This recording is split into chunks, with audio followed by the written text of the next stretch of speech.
Hi, my name is Angarika Rakshit. I am a research fellow at the Center for Sustainable Employment at Azim Premji University. The Center's State of Working India report this year focuses on the theme of social identities and labor market outcomes. It addresses several issues pertaining to how growth and structural transformation of the Indian economy has percolated to different identity groups, particularly gender, caste, and religion. I will today focus on some of our findings for caste-based identity groups. The Indian workforce is quite segregated along caste lines.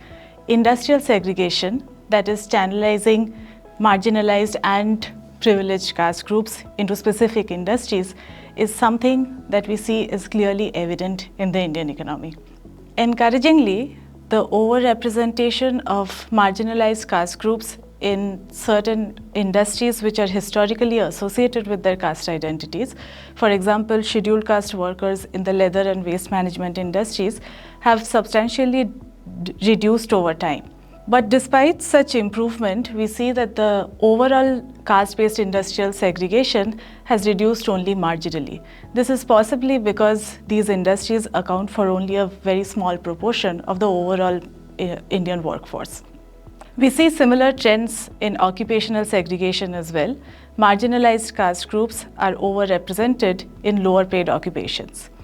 Another issue that we have looked at in this year's report is how caste matters in ownership of enterprises. We constructed a representation index of enterprise ownership by computing the ratio of the share of each caste group in ownership of enterprises and in the workforce. We find that marginalized caste groups, that is scheduled caste and scheduled tribe owners, are underrepresented in enterprises of all sizes, even in the smallest enterprises employing 1 or 2 persons only. However, what is more striking is that their underrepresentation gets intensified as the size of the enterprise increases. As a result, in larger enterprises employing 20 or more persons, scheduled caste or scheduled tribe owners are a rarity.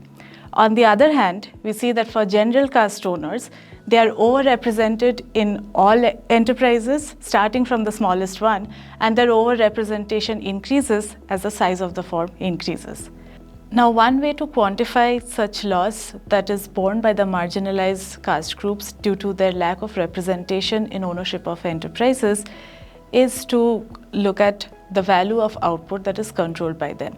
We do this for the manufacturing sector by bringing in gross value added data, and we compute a counterfactual of the gross value added that would be controlled by the marginalized caste groups if they were represented in ownership of enterprises in proportion to their workforce share. We find that the gross value added that they actually control is less by 42,000 crore rupees in 2013 prices compared to what they should have controlled if they were represented in proportion to their workforce. This value amounts to about 1/4 of the gross value added in the proprietary manufacturing sector in India.